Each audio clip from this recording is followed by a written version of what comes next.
It was a break, and we really needed it.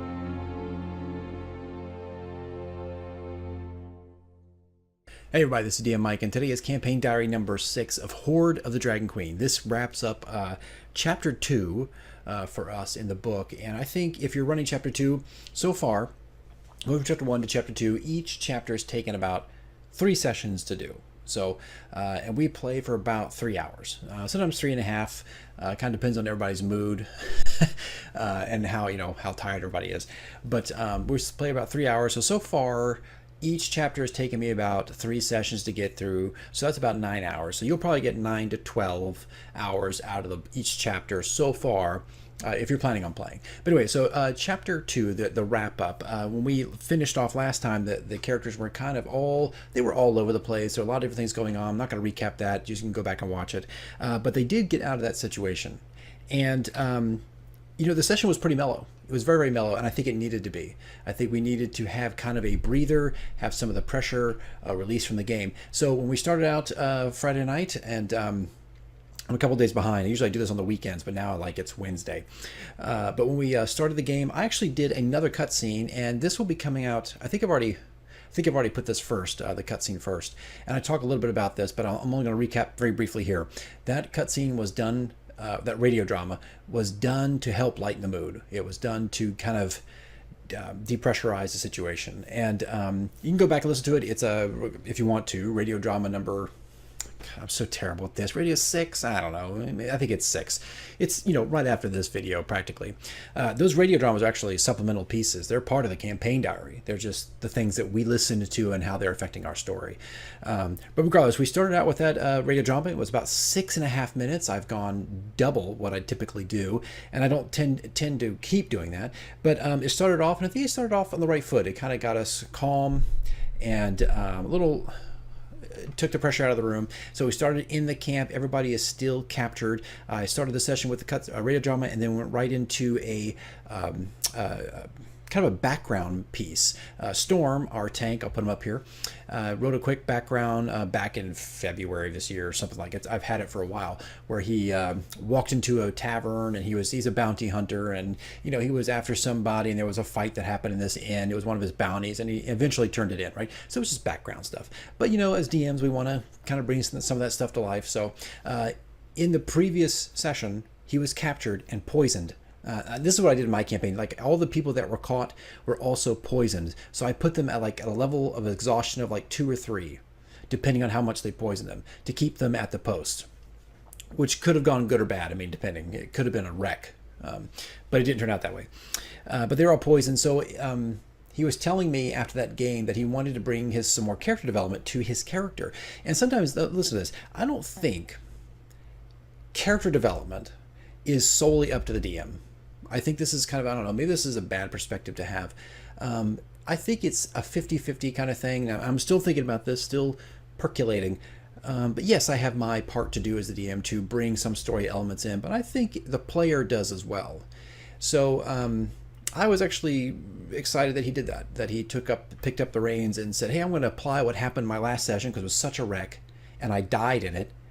And he was almost going to fight Lang Rosa again, but Lang Rosa has kept proving that he's just too strong. Like, Storm's always going to get his butt kicked every time he goes to Lang Rosa.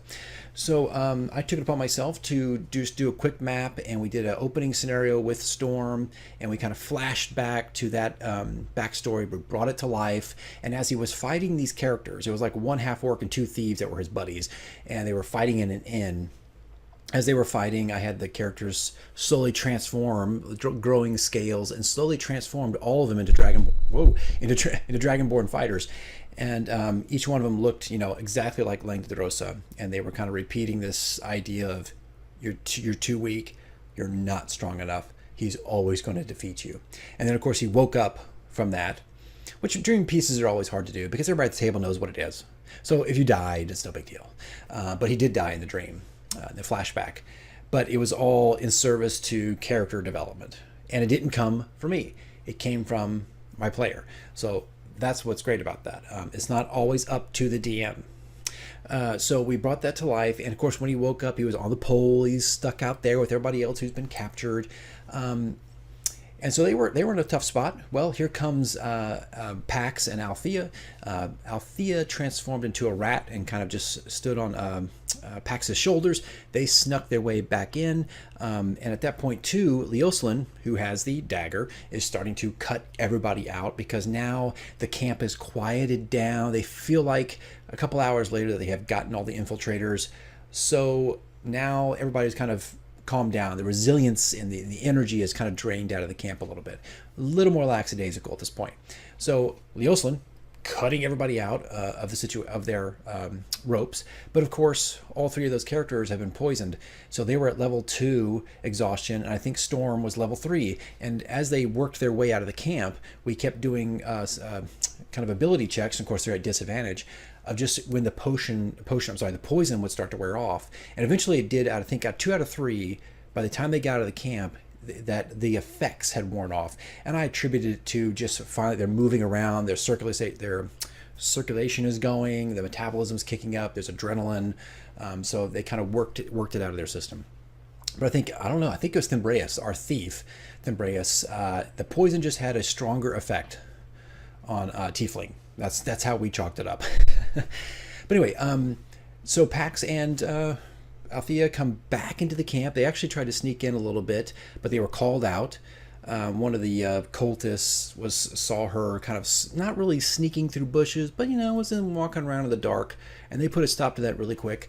They yelled out to say, "Hey, you can't just walk around the camp like this. You need to have a torch. If you're not seen with a torch, you're seen as suspicious." Which in medieval times, that's really actually what happened. You couldn't just go walking around a city or a town with no lighting at night. If you had to go around at night, you had to have some kind of, this mic, someday I'm going to get a better setup. But you had to go around, you had to have some kind of light source. So they called her on that, and she played it off really well. She says she was just going to the bathroom, which worked for me in my world. It was fine. But she started making her way towards the prisoners, and then she noticed the prisoners were actually missing. Matter of fact, when she was working her way down, Storm, our tank, has a familiar who's a crow, sent it up to look to see, who was out there, what was going on, and they saw the crow, and they recognized whose it was, because crows don't come out at night. They shouldn't be. There's no birds at night, so they knew. And he had the crow kind of do like a turn and put his wings out, to make sure, like, okay, that's unusual. That's got to be Storm's. All right, so they knew that something was going on, that they were maybe getting free. And there was some debate. They did a lot of stealth checks. And what we did, and maybe this is something that might happen to you, we did it as a group check. So I had Leoslin, Storm, Thimbraeus, and Mortimer all together. And of course, you got 2 guys at disadvantage. And eventually, the 2 of them worked off the poison, but it was a little risky. And they just pretty much stealthed their way from that little site where they were imprisoned and worked their way all along the cliffside. I think I'll put a picture up here of the map that I used. I just used a standard map that you could purchase, and I purchased it. But I added on Tabletop Simulator just some bushes where I thought, actually where they're at on the map. I should have done it the first time, but didn't really think of it. I thought the map that I had was probably just fine. But so they did several stealth checks as group checks. There were a couple times where it was really darn close, where almost half of them have failed, because when you do a group check, half of them have to pass a certain DC number and then they're okay. So that kept happening. And they worked their way along the cliff. They got into some bushes, and of course Pax knew they were gone, and Althea, as a rat, kind of ran down her shoulder and went into the bushes and could see where everybody was hiding at one point. So she knew they were escaping. So she kind of crawled back up to Pax, and Pax started to turn around and work her way back out of the camp slowly, just kind of meandering, talking, doing whatever a cultist would do that late in the evening. So started doing that, and they just continued their stealth checks. At one point, Thimbraeus used thaumaturgy to near the cobalt tents. So this is almost out of the camp.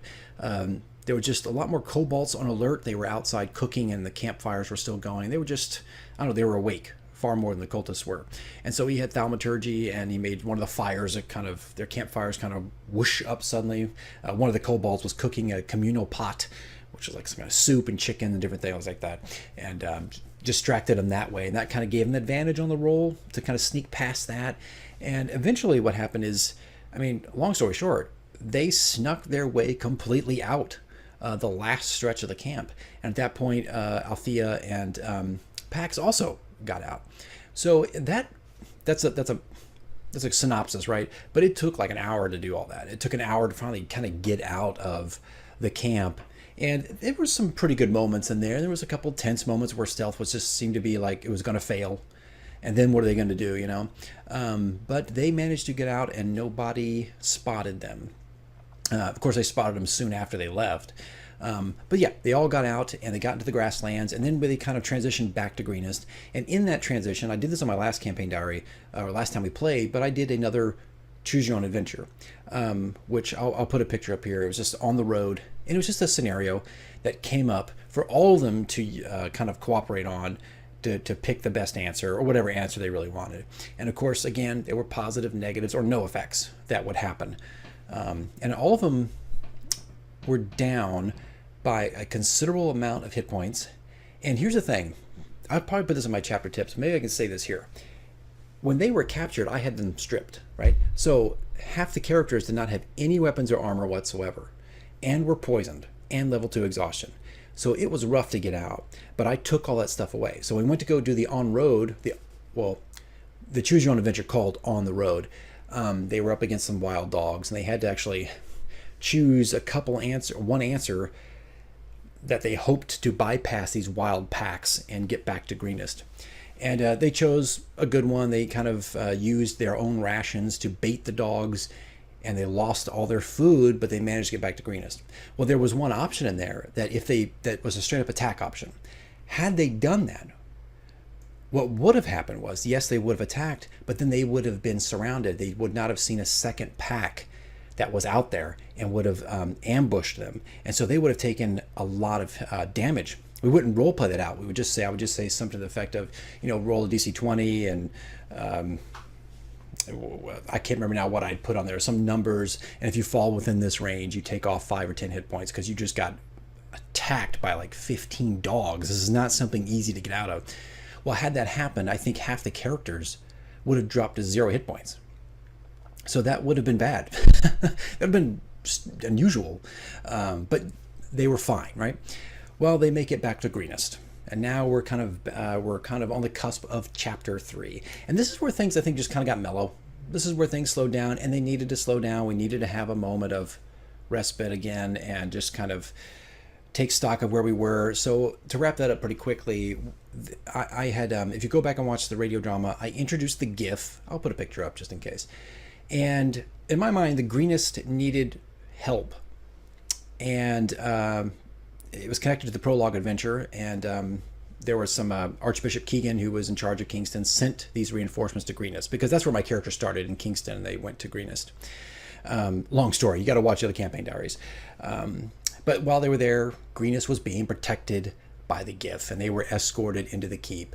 And then, of course, there they talked to Castellan. They talked to the governor of kind of what they found and what had happened. They had to restock a lot of their supplies. In addition to losing weapons and gold, weapons and armor, they lost gold. They lost all their money at the same time, at least half the characters. So that was kind of a kick in the butt. That was a major disappointment. So they had to do the best they could in Greenest in restocking. And some of them, I know the thief chose the studded leather, but a lot of the armor and weapons, either the militia or the army at Greenest was still using, or they were trying to still take stuff off the dead, and they weren't just going to give that away. So there was still a lot of repair work and different things going on in Greenest. And if you're running this, I'd say keep your eyes on Greenest. It should be changing. It should be shifting once the characters are coming back. They're still recovering from an attack, from battle.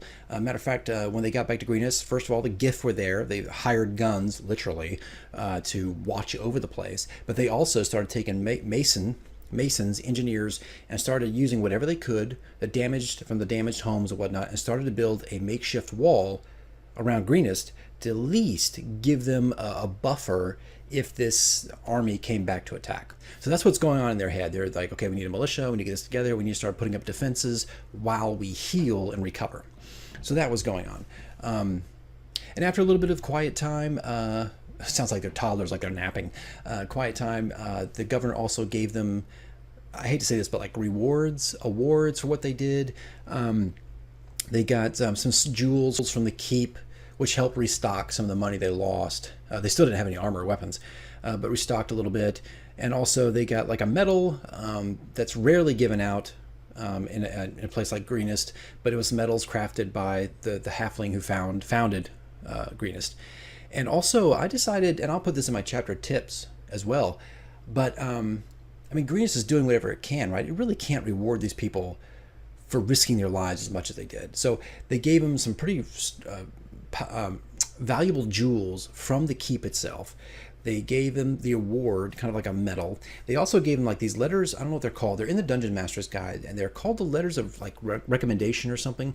And their city officials would have these. They're like documents that you'd hand out, and they'd give them special privileges in other towns and other cities. Like if they go to Waterdeep, this is something that will be recognized. It can open possible doors for them whenever they go about.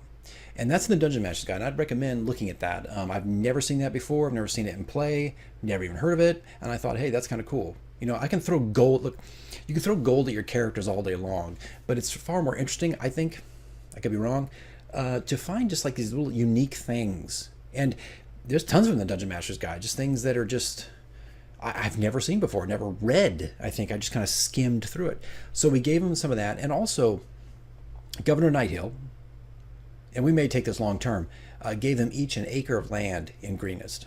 So 5 acres now have been allocated to the heroes or these adventurers. So that's what we did. And so in the midst of that, they're making plans. They know about the dragon eggs. Leocelin is there, and the cleric healed him along the way from the camp. So he was fine. He was ready to go. He's ready to talk about things. And so that session wrapped up in the keep pretty much, breaking down what the next move was. Where are we going? How are we doing this? Leocelin felt, of course, that the dragon eggs had to be dealt with. You need to go back and destroy those. Those just have to go. And of course, Cricket, our Fae, is still captured. So she's still in that cavern system. So that's kind of another catalyst to go back to the camp, the enemy camp. So there was a lot of debating, and then we spent some time, and I don't usually like to do this in my games, but we were just so mellow. I think it was jovial, a lot of laughing and silly things, and we really needed it. But we spent some time at the table kind of going through some of the armor and some of the players' handbooks, obviously looking for weapons and stuff, and I don't typically like to do that in my games. I guess some people would argue, well, that's part of D&D. It's, you break open the books every once in a while. I find it to be kind of an interruption. I'd rather I want to continue. Like as a DM, maybe this is sacrilege. I don't have any books. I never bring books with me. I'm here to tell a story, and we're going to work together, and I know the basic rules, and we're going to have fun. So I don't spend any time at my tables busting open books, because I just find it slows the game down and distracting. But that night, all of us kind of were looking through some guides and whatnot. We were kind of, I don't know, this is some level of excitement when you want to get new weapons, maybe some new armor. But they did the best they could at Greenest. And eventually the keep managed to have a few horses they could spare to the players so they can make the next trip faster than just walking. Funny enough, they're not going directly back to the camp. There is a city, I think the name is eluding me. I'll put an image up, you'll see it. Isabor, Elabor, Eleanor, New Jersey. I don't know. It's something right there, like to the northeast of Greenest.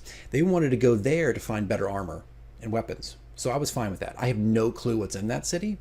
I've never heard of it before, but that might just be more of a choose your own adventure kind of thing I might set up. I'm not sure about that.